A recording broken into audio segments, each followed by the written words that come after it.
सरोजिनी नायडू का जन्म 13 फरवरी 1879 को हैदराबाद में हुआ था।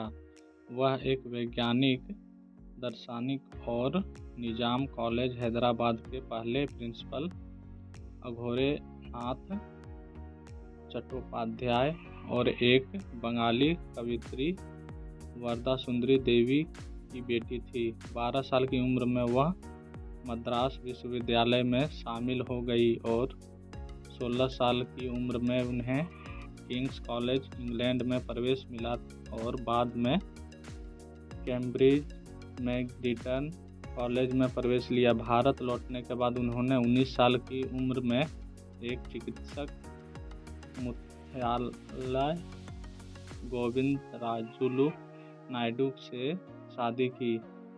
सरोजिनी नायडू 1905 के बंगाल विभाजन में बहुत प्रभावित हुई और इसलिए उन्हें स्वतंत्रता संग्राम में शामिल होने का फैसला किया। 1916 में उन्हें जवाहरलाल नेहरू के साथ काम किया और बिहार के पश्चिमी जिले चंपारण के नील श्रमिकों को निराशाजनक स्थितियों के लिए अंग्रेजों से लड़ाई लड़ी। उन्होंने पूरे भारत की यात्रा की और युवा कल्याण, श्रम की गरिमा, महिला मुक्ति और राष्ट्रवाद पर भाषण दिए।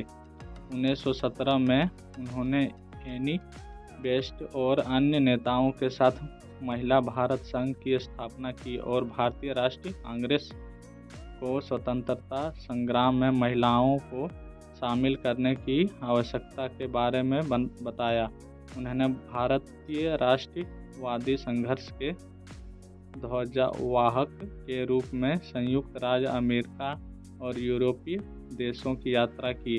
वह 1919 में रोलेट एक्ट के विरोध में महात्मा गांधी के असहयोग आंदोलन में शामिल हुई। उन्होंने साबरमती संधि, खिलाफत मुद्दा, सविनय अवज्ञा आंदोलन, मॉन्टेग्यू चैम्फर्ड सुधार और सत्याग्रह प्रतिज्ञा जैसे उनके अन्य अभियानों का भी समर्थन किया।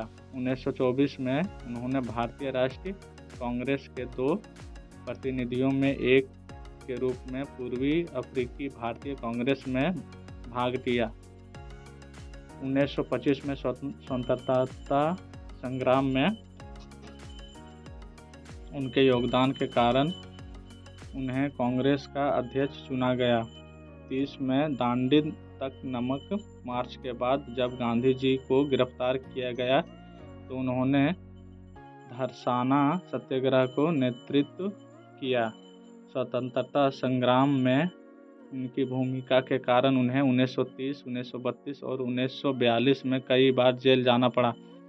भारत की स्वतंत्रता के बाद वह संयुक्त प्रांत की राज्यपाल बनी और अपनी मृत्यु तक इस भूमिका में रही। सरोजिनी नायडू ने भारतीय राष्ट्रवादी आंदोलन में अपने योगदान के अलावा सक्रिय साहित्य जीवन भी व्यक्त किया। उन्होंने 12 साल की उम्र में अंग्रेजी में the lady of the lake शीर्षक में 1300 पंक्तियों की लंबी कविता से लिखना शुरू किया। फारसी में लिखे उनके नाटक मोहरे मुनीर ने हैदराबाद के निजाम को प्रभावित किया। उन्होंने विदेश में अध्ययन करने के लिए छात्रवृत्ति दी। वह अपने लेखन में संवेदी छवियों के उपयोग और भारत के चित्रण के लिए प्रसिद्ध थी। द गोल्डन थ्रेशोल्ड नामक उनकी कविता का पहला खंड 1905 में प्रकाशित हुआ। द बर्ड ऑफ टाइम और द बॉर्न विंग्स के अन्य संघर्ष हैं जिन्होंने बड़ी संख्या में पाठकों को आकर्षित किया। धन्यवाद। वीडियो पसंद आए तो लाइक और सब्सक्राइब कीजिए। मिलते हैं नेक्स्ट वीडियो में, तब तक के लिए थैंक यू। जय हिंद।